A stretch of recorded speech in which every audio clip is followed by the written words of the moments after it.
এটা আমার মন গড়া তথ্য নয়।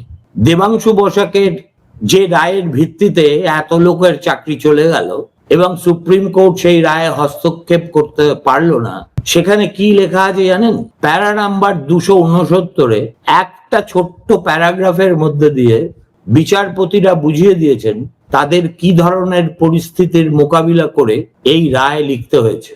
বিচারপতিরা লিখছেন এসএসসি, তখনও সেটা স্কুল সার্ভিস কমিশন ছিল, আজকে আমি নাম দিয়েছি স্বপ্ন স্থগিত কমিশন।